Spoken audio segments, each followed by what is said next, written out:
বাংলাদেশ সামরিক বাহিনীর অন্যতম লক্ষ্যমাত্রা ফোর্সেস গোল 2030। এই সময়ের মাঝে সেনা, নৌ এবং বিমান বাহিনীর জন্য প্রয়োজনীয় সমরাস্ত্র। अस्सलामुअलैकुम वीवर, बहुत ही ज्यादा इंपॉर्टेंट वीडियो होने वाली है। बांग्लादेश की आर्मी को $15 बिलियन के वेपन की नीड है। क्या बांग्लादेश 2030 तक ये टारगेट पूरा कर पाएगा? पावरफुल किस्म के वेपन को बाय कर पाएगा? बहुत ही ज्यादा वीवर इंपॉर्टेंट वीडियो है। अभी तक आप लोगों ने हमारे चैनल को सब्सक्राइब नहीं किया हुआ, जल्दी से हमारे चैनल को सब्सक्राइब कर लीजिएगा। विदाउट वेस्टिंग टाइम वीडियो को स्टार्ट करते हैं। বাংলাদেশ সামরিক বাহিনীর অন্যতম লক্ষ্যমাত্রা ফোর্সেস গোল 2030। এই সময়ের মাঝে সেনা, নৌ এবং বিমান বাহিনীর জন্য প্রয়োজনীয় সমরাস্ত্র কিনবে। প্রতিরক্ষা দপ্তর ইতিমধ্যে কী ধরনের সমরাস্ত্র কিনবে তার তালিকা প্রকাশ করেছে। তবে বাংলাদেশের অর্থনৈতিক সংকটকালীন সময় লক্ষ্যমাত্রা বাস্তবায়ন করতে পারবে কি না তা নিয়ে যথেষ্ট সন্দেহ রয়েছে। তাই আজকের প্রতিবেদন তুলে ধরব সমরাস্ত্র ক্রয়ের লক্ষ্যমাত্রা অর্জন করতে কত হাজার কোটি টাকা প্রয়োজন, বিপরীতে কী কী সমরাস্ত্র পাবে বাংলাদেশ সামরিক বাহিনী। বাংলাদেশের সমরাস্ত্র ক্রয় তিনটি অংশে বিভক্ত। তার মাঝে প্রথমেই থাকবে বাংলাদেশ সেনাবাহিনীর সমরাস্ত্র।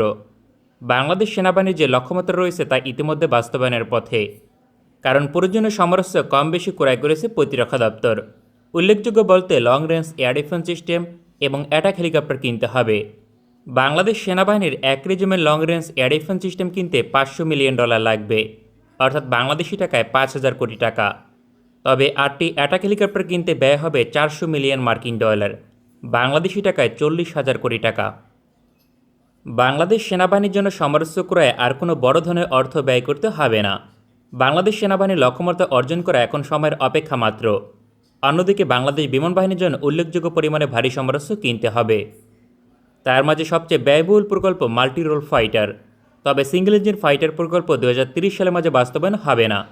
সুতরাং 16টি ডাবল ইঞ্জিন ফাইটার কিনতে ব্যয় হবে $3 বিলিয়ন, বাংলাদেশি টাকায় 30,000 কোটি টাকা। এর থেকে কম অর্থ ব্যয় করে যুদ্ধবিমান ক্রয় করা সম্ভব নয়। তবে পরিকল্পনা পরিবর্তন করে সিঙ্গেল ইঞ্জিন ফাইটার কিনলে তা বাস্তবায়ন হতে পারে। এছাড়া বাংলাদেশ বিমান বাহিনী 12টি অ্যাটাক হেলিকপ্টার ক্রয় করবে, যার জন্য ব্যয় হবে $800 মিলিয়ন, বাংলাদেশি টাকায় 8,000 কোটি টাকা। কারণ হেভিওয়েট অ্যাটাক হেলিকপ্টার কিনতে হলে এই পরিমাণ অর্থ ব্যয় করতে হবে। তাছাড়া বিমান বাহিনীর প্রকাশিত টেন্ডার অনুযায়ী হেভিওয়েট অ্যাটাক হেলিকপ্টার লাগবে। বাংলাদেশ বিমান বাহিনীর জন্য এছাড়া উল্লেখযোগ্য কোনো ভারী সমরাস্ত্র প্রয়োজন হবে না। বাংলাদেশ সেনাবাহিনী এবং বিমান বাহিনীর জন্য 4 ক্যাটাগরির ভারী সমরাস্ত্র লাগবে। সেনাবাহিনীর জন্য ব্যয় হবে $900 মিলিয়ন, বিমান বাহিনীর জন্য ব্যয় হবে $3.8 বিলিয়ন, অর্থাৎ 47,000 কোটি টাকা। বাংলাদেশের লক্ষ্যমাত্রা অর্জনে সবচেয়ে বড় চ্যালেঞ্জ নৌবাহিনী, কারণ বাংলাদেশ নৌবাহিনীর একাধিক ভারী সমরাস্ত্র লাগবে, যার প্রতিটি প্রকল্প অত্যন্ত ব্যয়বহুল। তাই নৌবাহিনীর পরিকল্পনা সংস্কার আনতে হবে। অন্যথায় 2030 সালের মাঝে প্রয়োজনীয় ভারী সমরাস্ত্র পাবে না। নৌবাহিনীর সবচেয়ে ব্যয়বহুল প্রকল্প হাই পারফরমেন্স ফ্রিগেট। দেশের মাটিতে বিশ্বমানের 6টি যুদ্ধজাহাজ নির্মাণের ঘোষণা দিয়েছিল। এই ধরনের যুদ্ধজাহাজ নির্মাণ করতে আকাশচুম্বী অর্থ ব্যয় করতে হয়, কারণ একটির মূল্য $1 বিলিয়ন, অর্থাৎ 10,000 কোটি টাকা। সুতরাং 6টি হাই পারফরমেন্স ফ্রিগেট যুক্ত করতে $6 বিলিয়ন কিংবা 60,000 কোটি টাকা লাগবে। এছাড়াও বাংলাদেশ নৌবাহিনীর করভেট প্রকল্প অন্তর্ভুক্ত থাকবে। 2030 সালের মাঝে নতুন করে 4 থেকে 6টি আধুনিক করভেট যুক্ত করবে। এটিও ব্যয়বহুল সমরাস্ত্র প্রকল্পের মাঝে অন্তর্ভুক্ত।